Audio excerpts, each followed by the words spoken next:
ये भाई साहब इतना बोल रहे हैं, ये परमात्मा किसको बता रहे हैं?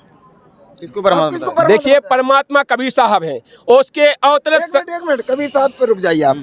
एक वो कबीर जो जुलाई का काम करता था, जो मुसलमान के उसके अंदर आइए सर। टुकड़ों पर पलता था, और जिसने मतलब एक वेश्या को हाथ पे बैठा के पूरे काशी शहर में घूमा था। ऐसे ऐसे लोगों को ये भगवान बताते हैं, इनको शर्म आनी चाहिए थोड़ी। देखिए क्या देखिए, अब मेरी बात सुनोगे। अब मैं बस इतना ही कहना चाहता नहीं हूँ। नहीं आप रुकिए, आप रुकिए थोड़ा, आप रुकिए, आप पूरा सुन के जाइएगा। मैं आपका सम्मान करता हूँ। आपने कहा है कि कबीर साहब एक वेश्या के साथ और पूरी काशी में घूमे थे। देखिए वो एक संत की लीला है। आज संत रामपाल जी भी, महाराज जी भी वो लीला कर रहे हैं। वो संत थे। देखो सुनिए, मैं बताऊंगा आपको, पहले मेरा जवाब सुनिए। कबीर साहब एक जुलाहे का काम करते थे। आपने कहा उस जुलाहे ने, और वहां पर 64 लाख शिष्य पैदा किए एक जुलाहे ने। अच्छा, 64 लाख शिष्य थे। आप उनकी जीवनी देखिए, थे कि नहीं थे? उनकी जीवनी हमने बचपन में पढ़ी है। तो वो एक जुलाई का काम करते थे और कभी बन गए ऐसे घूमते फिरते। कहाँ पढ़ी सर आपने? हम बचपन में पढ़ते थे, 5वीं 6वीं किताबों में कबीर साहब के दोहे पढ़ते थे। कबीर दास जी के दोहे पढ़ते थे। लेकिन सुनिए आप चूंकि सब संत रामपाल जी महाराज के अनुयायी हैं, उन्हीं के बारे में बोलेंगे। पहले सोचिए थोड़ा। एक जुलाहा। बताइए सर, क्या क्वेश्चन है आपका? हम ये कहना चाहते थे, ये कबीर साहब कहते हैं, कबीर भगवान कहते हैं, वो तो एक दास थे। और जैसे तैसे वो कविता तो हर कोई, मतलब एक अनपढ़ आदमी भी कविता कहने लगता है। और वहाँ पर वो सभी जो भी धर्म गुरु थे वो उनको अनपढ़ गंवार ही कहते थे। जो भी कहता था कि ये अनपढ़ गंवार है, ठीक है ना। अच्छा, और उसके बाद इतने निर्धन थे कि ताना बुनते रहते थे, कपड़ा बुनते रहते थे। 2 टाइम की तो उनके पास रोटी नहीं थी खाने के लिए। भगवान बताते हैं ये। बताइए सर, किताबों में भी लिखा है कबीर दास जी थे। देखिए इन्होंने मेरा क्वेश्चन बहुत अच्छा हल कर दिया है। इन्होंने कहा है, मेरा क्वेश्चन हल हो गया इनके कहने से। इन्होंने कहा है कबीर साहब एक मतलब दास थे, और वो उनके पास एक टाइम का खाना भी नहीं जुड़ता था, जुलाहे का काम करते थे। बिल्कुल सही बात है।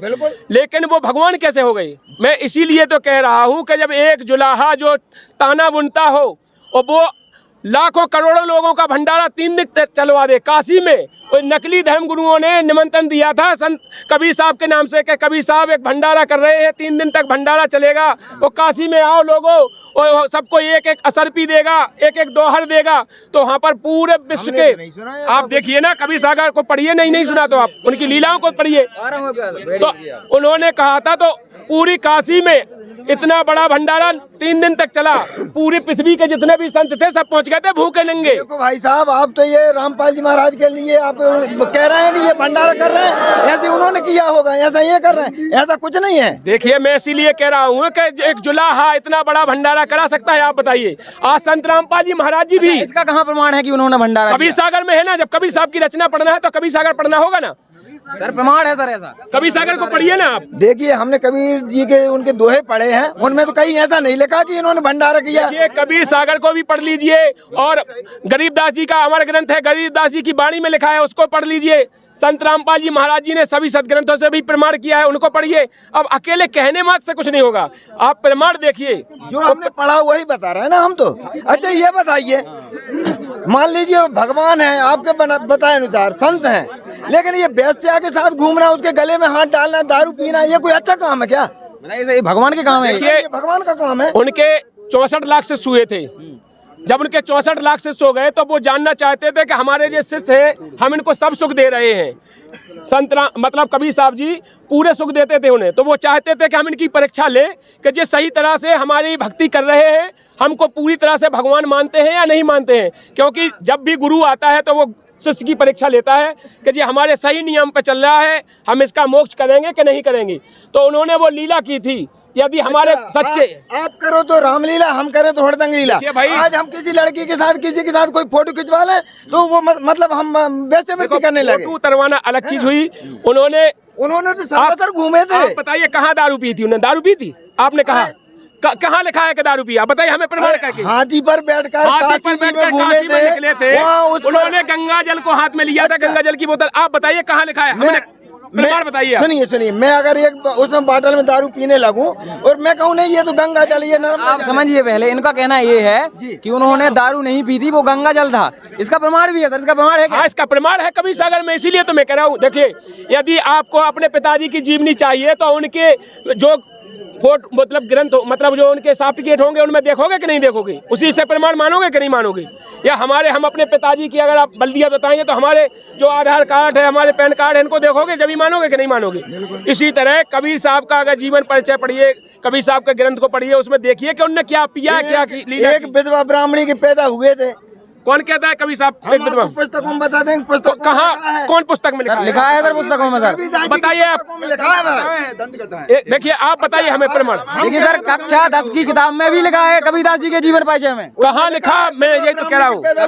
कक्षा 9 की किताब हम लिख दे।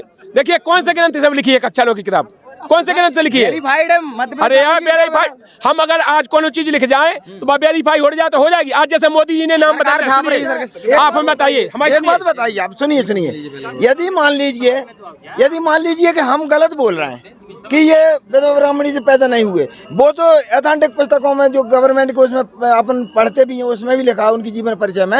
लेकिन आप ये बताइए कि सरकार ने अभी तक ये क्यों नहीं लिखवाया कि ये कबीर साहब भगवान है? आपके कहने अनुसार ये भी तो लिखवा सकते थे आप, जब इतने बड़े उनको भगवान मान रहे तो। मैं आपको बताऊं, सरकार को यदि पता पड़ जाए कि संत रामपाल जी महाराज भगवान है या कबीर साहब भगवान थे तो हम तुम्हारे नंबर नहीं लगतो। बड़े बड़े VIP जो उनके SI हैं बे उनको नंबर लगता, तुम्हें को ना पूछते रहे तो बोला पाओ तो ना को आ पाओ तो पैसे नहीं पूछे तो मतलब हमारी बात सुनिए। तो आज हम बता दें आपको, जितने भी सरकार को आज तक पता तो है नहीं, सरकार को कोई ज्ञान नहीं हुआ है। क्यों? सरकार मूर्ख हाँ, है। सरकार तो मूर्ख है। सरकार कौन चलाता है? आप अकेले समझदार हैं। अरे भाई, हम इसलिए कह रहे हैं, अगर ग्रंथों को मानोगे तो देखो भैया, मैं अकेला हूँ और आप सैकड़ों की तादाद में हैं, तो इसका मतलब ये नहीं कि आप हमको दबा दो। मैं दबा नहीं सकते आप मैं हमको। दबाना नहीं चाहता हूँ। कोई नहीं दबाएगा, मैं आपके साथ हूँ सर। हमें दबा रहे हैं। देख, ये सच्चाई को दबा नहीं सकते आप। नहीं सर जी, मैंने बिल्कुल आपको दबाना नहीं चाहता हूँ, मैं किसी को भी दबाना नहीं चाहता हूँ। मैं केवल आपको सच्चाई का मार्ग दिखाना चाहता हूँ। मैं आपसे इसलिए रिक्वेस्ट कर रहा हूँ। देखिए, पहले तो मैं बता दूं आपको, जो आपने कहा आपने कह लिया, मैं आप कहूँगा। देखिए, कोई भी बात हो आप प्रमाण सहित हाँ, बताइए। प्रमाण सहित बताऊंगा। प्रमाण तो मानेंगे ना सर आप? प्रमाण मानेंगे। हम भी नाम ले लेंगे यदि प्रमाण सही हुए तो। देखिए, मैं आपको बता दूं, वेदों में प्रमाण है कि कबीर साहब कैसी लीला करता है। ऋग्वेद मंडल नंबर 9 सूत नंबर 86 के मंत्र नंबर 1 में, ऋग्वेद मंडल नंबर 10 86 के मतलब मंत्र नंबर 1 के मतलब कई जगह है। हम आपको ज्ञान गंगा से प्रमाण दिखा देंगे, उनमें आपको नहीं मानेंगे, वेदों में दिखा देंगे। हमारे यहाँ आप चलिए प्रदर्शनी में वेद लगा रखे हैं, सब कुछ लिखा है। आप जोन वेद में चाहेंगे हम उसमें बता देंगे कि वो परमात्मा कबीर देव है, स्पष्ट नाम लिखा है, स्पष्ट नाम लिखा दिखाएंगे। दूसरी बात हम ये दिखाएंगे कि वो कैसी लीला करता है। वो धरती पे आता है, वो सह शरीर आता है और सह शरीर जाता है। जब कबीर साहब यहाँ से धरती से गए थे तो उनका यहाँ शरीर नहीं मिला था। 4 दाग से सतगुरु न्यारे अजय अमर शरीर, उनका अजय अमर शरीर था।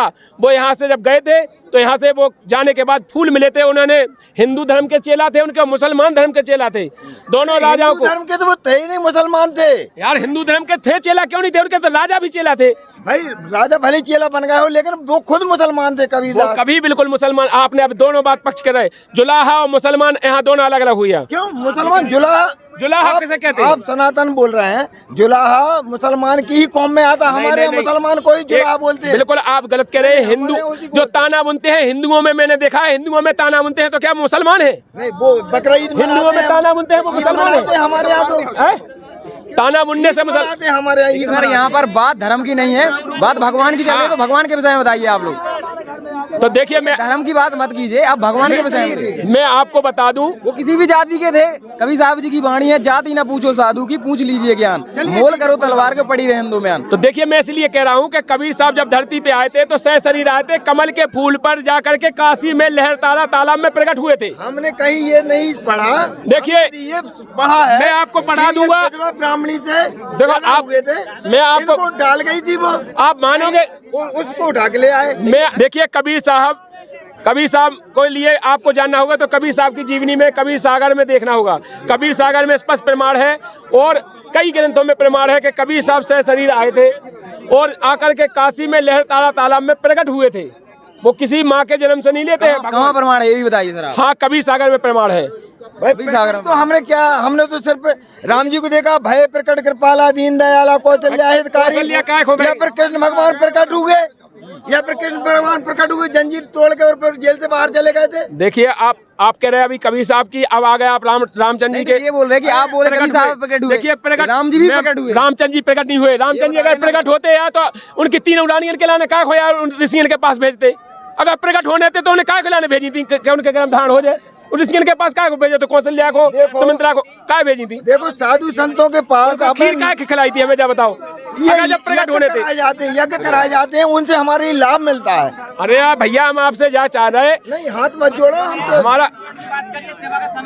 हमारा कहने का मतलब एक है भाई, जिसको सेवा में जाना है वो जा सकता है भगत जी, जिसको जाना है।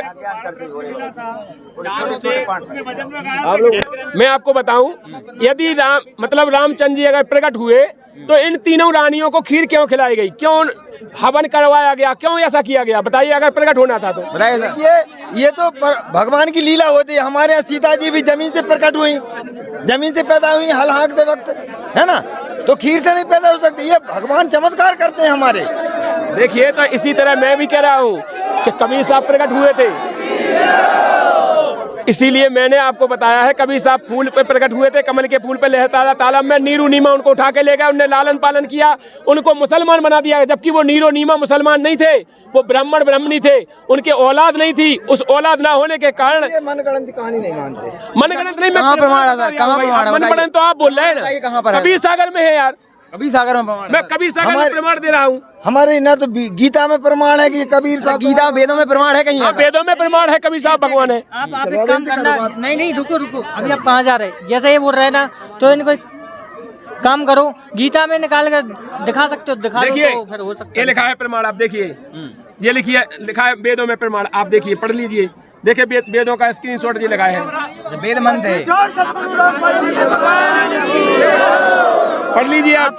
एक मिनट क्या लिखा है ये? कभी इन्होंने कबीर देव ये संस्कृत में लिखा है, लेकिन यहाँ अर्थ तो इन्होंने लिखा कवि मेधावी। अब अनुवाद गलत कर दे को, कवि को क्या मतलब होता है, हम आपसे पूछ रहे हैं। तो वेदों को कबीर देव का मतलब क्या हुआ? हमने कर दो वेदों को। अरे भैया, तो इसीलिए तो हम कह रहे हैं कि अनुवाद करने वाले जो गलत थे, इनने गलत करके ही हमें भ्रमित किया है हिंदू धर्म को। वेद अभी तक हमने पढ़े नहीं है, आप देख है ना, हमने वेद तो पढ़े नहीं है ना, लेकिन भैया हमने तो रामायण जी पढ़ी है, सुख सागर पढ़ो है ना, भागवत पढ़ी है, मतलब वेदों से प्रमाण होगा। हाँ जाओ तो मानी हमने आपकी मान बात। ली। हाँ। इसी तरह अब आप रामायण की बात कर रहे हैं, तो रामायण में प्रमाण दिखा दे, काय में दिखा दे। देखिए, एक नहीं हजारों जगह प्रमाण है कि परमात्मा कबीर देव है। सभी सदग्रंथों में प्रमाण है, कबीर साहब ने प्रमाण दिया है, संत रामपाल जी महाराज जी ने, कि कबीर साहब ही पूर्ण परमात्मा है, वही पूर्ण भगवान है। देखो हमारे हनुमान जी तो पूरे पहाड़ के को उठा के ले आए थे। तुम्हारे तो अगर कबीर भगवान है तो उन्होंने क्या लीला की, ऐसी कोई की लीला? चलिए देखिए, भगवान एक बताते हैं, एक सेकंड, भगवान एक बताते हैं, जैसे ये कह रहे हैं, तो आप ये बताइए कि जब भगवान एक है तो क्या जो अन्य धर्म है, मुसलमान धर्म हो गया, ईसाई धर्म हो गया, आप लोग शांत रहिए, आप लोग शांत रहिए। देखिए, उसमें भी आप बता सकते हैं। क्या बोल रहे हैं आप, बोलिए आप। अब रहा शांत रहो, आप इनका जवाब दीजिए पहले सर। इन्होंने क्या कहा है पहले हमें ये बताइए। बताइए सर, क्या जवाब? मैंने ये कहा कि हमारे हनुमान जी ने तो पर्वत को उठा लिया था, पर्वत को उठा लिया था। आपके भगवान यदि कबीर साहब उन्होंने कोई लीला की है ऐसी कोई? बताइए। देखिए, हनुमान जी ने पर्वत उठा लिया था। मैं आपको बता दूं, अगर पर्वत उठा लिया तो फिर हनुमान जी को भगवान क्यों नहीं मानते हो, रामचंद्र जी को क्यों भगवान मानते हो? मानते हैं ना हम, हनुमान जी को भी मानते हैं। साहेब भगवान क्या होते हैं? राम राम। हनुमान जी ने पर्वत उठा कर ले जा रही थी बूटी राम लक्ष्मण को, लेकिन परमात्मा ने तो पूरी संसार उठा कर सूजी के नके में से काट दिया। अब भैया अब आप लोग हजारों की तादाद में हो, जो कुछ कहो भाई मानना पड़ेगा, कहते रहो। सूजी के नाके में से कैसे निकाल दिया? सूजी के नाके में से कैसे निकाल दिया? बताइए सर, क्या क्वेश्चन है आपका? देखिए सर, मैं ये कह रहा था कि हमारे हनुमान जी जो कि राम जी के सेवक थे, जब उन्होंने पर्वत उठा लिया था, संजीवनी बूटी लेके गए थे, जब लक्ष्मण जी को शक्ति लगी थी उस समय, तो इनके कबीर साहब ने ऐसी कौन सी लीला कर दी जो भगवान बताते हैं उनको? बताइए सर, हनुमान जी ने पहाड़ उठा दिया था। देखिए, अगर पहाड़ उठा लिया तो क्या भगवान हो गए? अरे शेष नांग पृथ्वी धरी और दो नागर हनुमंत। और हम इनसे पूछे बता दो अब इनमें कौन भाव भगवंत? अब को है भगवंत बताओ कभी सर? हाँ तो शेषनाग को भी तो हम भगवान मानते हैं, उनकी भी पूजा करते हैं। तो शेषनाग भगवान है कि हनुमान जी? हाँ, हम उनको भी पूजते हैं। भगवान है बेचा तो बताओ। 33 करोड़ है। 33 करोड़ भगवान है यार। हम लोगों की 33 करोड़ देवता है। देखो देवता अलग बात हो और भगवान अलग बात हो। भगवान सबका मालिक एक है। देवता अनेक हो सकते हैं लेकिन भगवान एक होता है, सबका मालिक एक है। उस मालिक को पाने की विधि भी आप भी मानते हैं सबका मालिक एक है? हाँ ये तो हमने सुना है कि परमात्मा एक है। भगवान भी एक ही होगा सर? अच्छा तो उसका प्रमाण बताओ ना कि परमात्मा, फिर उसका गीता जी में बता दो। यही कहते हैं। देखिए इसीलिए तो कह रहे हैं कि प्रमाण इसीलिए हमको बता रहे हैं आपको कि भगवान एक हो। आप कह रहे हैं कि हमारे 33 करोड़ भगवान है। देवता है, हम मानते हैं देवता है। देवता है। हम तो नर्मदा जी को भगवान मानते हैं, गंगा जी को भी मानते हैं। हम स्नान करने भी जाते हैं, अस्थियां विसर्जित करने भी जाते हैं और हम लोगों का मोक्ष होता है। मोक्ष होता है और फिर मोक्ष होता है फिर तुम्हारे धर्म गुरु 13 काय हो करो श्राद्ध काय को निकाल? उसके मोक्ष के लिए अरे करवाते मोक्ष हैं। जब होगा फिर 13 श्राद्ध काय के लाने कर भैया यार।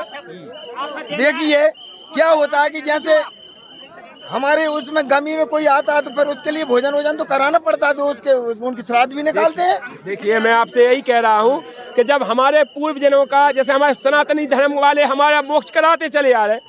आप कह रहे हैं ना गंगा जी में नहा लेते हैं मोक्ष हो जाता है, और जब मोक्ष कराते चले आ रहे हैं तो फिर श्राद्ध किस लिए निकालते हैं? वे तो जाके ना तुम्हारे धर्मगुरु के हम श्राद्ध निकाल दो और तुम्हारे जो पितृ होंगे उनको तृप्त हो जाएंगे, पितरों को खिला देंगे। जब उनको मोक्ष होगा पितृ कहाँ से बन रहा है? तो पितृ बना रहा है देखो हमारे जवाब हो जाने, या तो वे तुम्हारे पूर्व जन्म को पितृ बना रहे तो फिर 13 श्राद्ध करा रहे। और अगर मोक्ष हो जाता तो फिर 13 श्राद्ध कराने की क्या जरूरत थी? हमें बताओ। देखिए ब्राह्मणों को भोजन कराने से उनसे भी हमारे पुण्य कर्म बनते हैं। अरे यार भोजन हम फिर श्राद्ध तो नहीं निकाले, हम पितृ तो ना अपने हम ब्राह्मण को भोजन करा ले। फिर जब श्राद्ध निकालना 13 कहना जो का है फिर जो पाखंड नहीं है। अच्छा गीता जी में बता सकते हो कि श्राद्ध नहीं निकालना? हाँ बता सकते हैं ना। गीता अध्याय 9 के श्लोक नंबर 25 में स्पष्ट कहा है कि भूतों को पूजने वाले भूत बनते हैं, पितरों को पूजने वाले पितृ बनते हैं और देवताओं को पूजने वाले देवगति को जाने के बाद पुनः जन्म मृत्यु में आते हैं और मेरा पूजन करने वाले मुझे प्राप्त होते हैं। इसलिए उनने कहा है कि इनकी किसी की पूजा नहीं करना चाहिए। और अगर आप कृष्ण को भी भगवान मानते हो तो हम सुना बता दें तुम्हें, कृष्ण भगवान ने भी सभी देवताओं की पूजा बंद कराई थी। जब भाई वो उन्हें पर्वत उठाने पड़ो तो इंद्र रुष्ट होगा तो उन्हें मेघ बरसाए थे फिर उनने वो गोवर्धन पर्वत उठा के उनकी रक्षा करी थी। तो उनने काय के लिए करी थी कि ये सबकी पूजाएं बंद कर दो, ये पाखंड है और तुम पाखंडवाद को बढ़ावा दे। उनने पुजवाओ तो हम तो गोवर्धन। अरे गोवर्धन पुजवाओ नहीं है तो 84 लाख। अरे उसने ये कहा था कि इसकी पूजा कीजिए। साकिर चारों वेद हैं, साकिर द्वादश पंथ, साकिर। अच्छा आप क्या कहना चाहोगे? यही जम के दंत है, यही जम के दांत है, पंडित यही जम के दांत है। अब क्या है बताइए सर। कहते हैं शायद शीतला माई मसानी भैरव भूत हनुमंत, परमात्मा इनसे दूर रहे जो इनको पूजनते। तो परमात्मा इनसे बहुत दूर है। जो काल का लोक है यहाँ कोई जीव सुखी नहीं है। बताइए सर। इनका कहना है कि उन्होंने गोवर्धन पर्वत पुजवाया था सर। देखिए कृष्ण भगवान ने कभी नहीं कहा है कि गोवर्धन को पूजिए, फिर वे गोवर्धन की पूजा कराओगे तो वे अपनी काय को करते ना। तो वे क्या कृष्ण भगवान पूजा करे के योग्य है और ना क्या गोवर्धन पूजा। अब आप ही फैसला करो कि गोवर्धन भगवान है क्या कृष्ण भगवान है। अच्छा ठीक है हम मान लो पाखंड कर रहे हैं, लेकिन हमें आप ये बताओ आपकी गीता में कहीं ऐसा प्रमाण पूर्व परमात्मा का कौन सा मंत्र क्या जाप करना चाहिए है कोई? हाँ बिल्कुल आपने सही तो मैं यही आपसे कह रहा हूँ प्रमाण है। गीता जी के अध्याय 17 के श्लोक नंबर 23 में कहा है ओम तत्सत इति निर्देश, मतलब 3 प्रकार से जो ओम तत्सत का जो संकेतक मंत्र है ये जाप करने का भी नहीं है। मैंने भी गीता पढ़ी है। हाँ। ये अध्याय 8 का 13वां श्लोक है ओम तत्सत इति निर्देश। अध्याय 8 का तो ओम इति एक अक्षरम आप भूल रहे। अध्याय 8 का 13 ओम का मंत्र ब्रह्म तक की साधना के लिए उन्होंने कहा है। वो ब्रह्म वाला केवल ओम है, ब्रह्म तक की साधना के लिए है। अच्छा आप क्या कह रहे हैं? हाँ पूर्ण परमात्मा की साधना के लिए गीता अध्याय 17 का श्लोक नंबर 23 है। क्या है? उसमें ओम तत्सत इति निर्देश 3 प्रकार से जो मंत्र देगा ओम और तत्सत जो संकेतक मंत्र है। ओम तत्सत हम भी मंत्र का जाप करते हैं, ओम तत्सत का करते हैं ना हम। कैसा करते हैं आप? ओम तत्सत कहते हैं। बताओ यार। अरे हम माला जपते हैं ओम तत्सत की। अगर सुनो हम आपसे पूछ रहे हैं, ओम तत्सत सुनो बिजली का कनेक्शन लेने के बाद हमें बिजली से लाभ होगा, ना कि हम बिजली जाप करने लगे तो लाभ हो जाएगा। हम बिजली का जाप कहने लगे, हम भी बिजली का जाप कहते हैं, बिजली बिजली बिजली बिजली बिजली बिजली बिजली, हमारे तो बल्ब जलिए।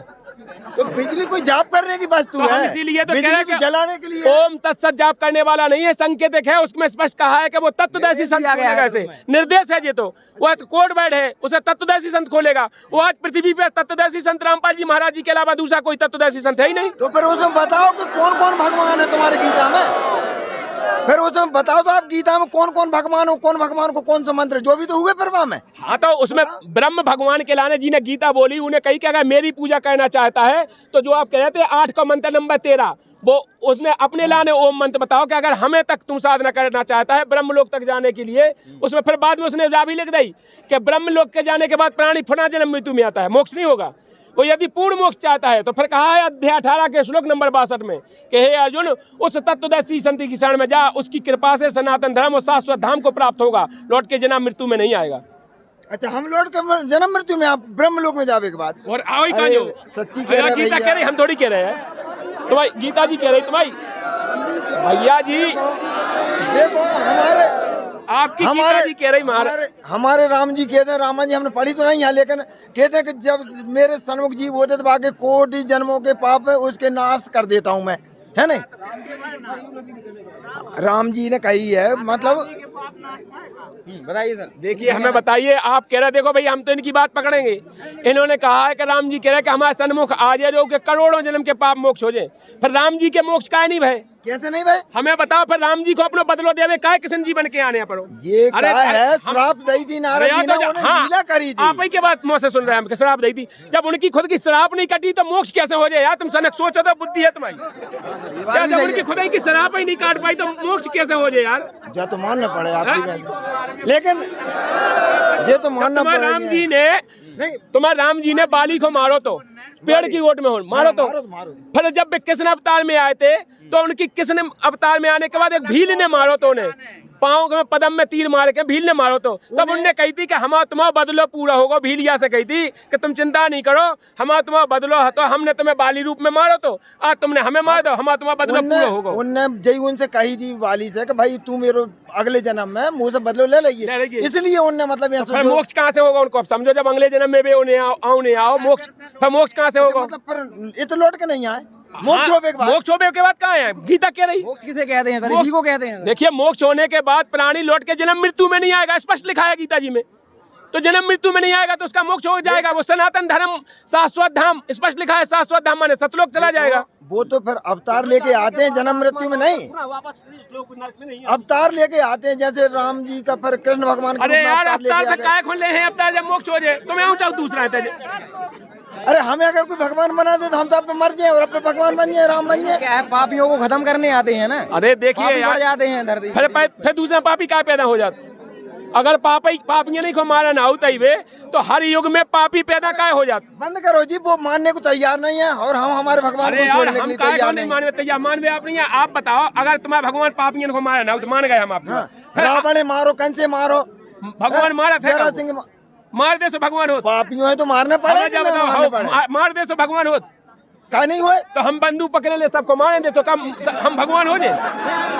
तुम्हें सजा हो गए। हाँ, हमें काय सजा हो जाए? भगवान ना बनाओ भाई, ये का कजू राक्षस है, ये भी तो इंसान है, ये राक्षस है। अरे यार तो तुम कैसे कह सकते कि राक्षस मारते? देखो उन्होंने ना तो कोई यज्ञ हवन करा, रावण काय से तुम राक्षस सिद्ध कर रहे हैं? रामचंद्र जी ने मारो, काय से राक्षस सिद्ध कर रहे हैं? देखो राक्षस ने सीता जी को हरण कर, अरे सीता जी को तो आज भी तो कई अपहरण कर रहे हैं, तो उन्हें भी तो दंड मिला था। तो दंड उनकी मृत्यु करवा दो, उनको भगवान बना दो, सबको मिला।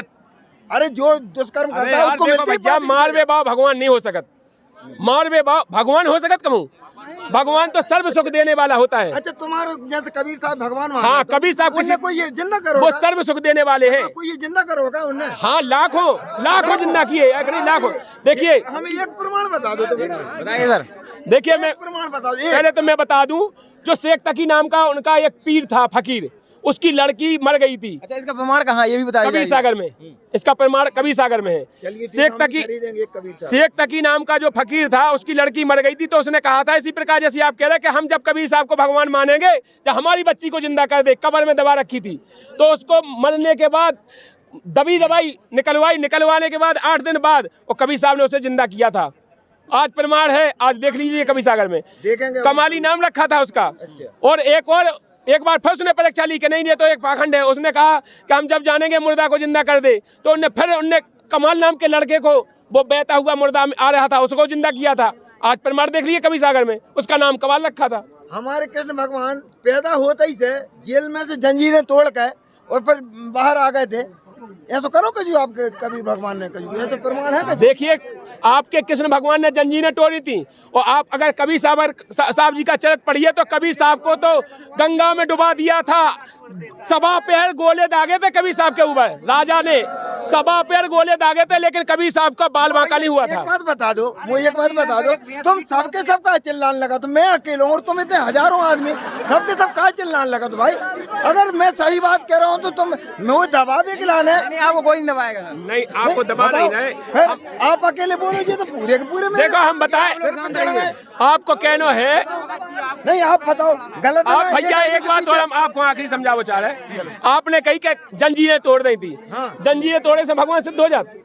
हमारी भैंसिया ने हमारी भैंसिया ने जंजीर तोड़ दी थी, तो हमके पास जंजीर क्या, तो हमने भी सुनी है कि रामपाल जी महाराज से नाम दीक्षा लेके आओ तो वो भैंस उनकी मंत्र सुन लो तो जंजीर तोड़ के खूटा था, वो चली गई। तो हमारा भगवान नहीं भाई, होते कहूँ हम आपसे जो है हम पूछना चाह रहे हैं भैया, जंजीरें तोड़ने से भगवान सिद्ध नहीं होती। भगवान की लीलाएं जो होती, भगवान के काम जो होते, देखो भैया सुनो, हम आपको बता दें, संत रामपाल जी महाराज जी से नाम उपदेश लेने के बाद करोड़ों जीवों के, यहाँ पर जितने श्रद्धालु देख रहे हैं आप, ऐसा एक भी नहीं होगा जो संत रामपाल जी महाराज जी की भक्ति करता हो, उसको लाभ नहीं होता हो। बात पूछ रहा हूँ मैं, आपकी मान गए हम, यहाँ जितने लोग हैं क्या हाथ ऊंचा करके बताएंगे कि किस किस को लाभ होगा? यहाँ पर जितने लोग हैं सबको लाभ होते हैं। हाथ ऊंचा करेंगे भाई, ऐसा कौन है जिसे लाभ नहीं होता? सब लोगों को लाभ होते हैं।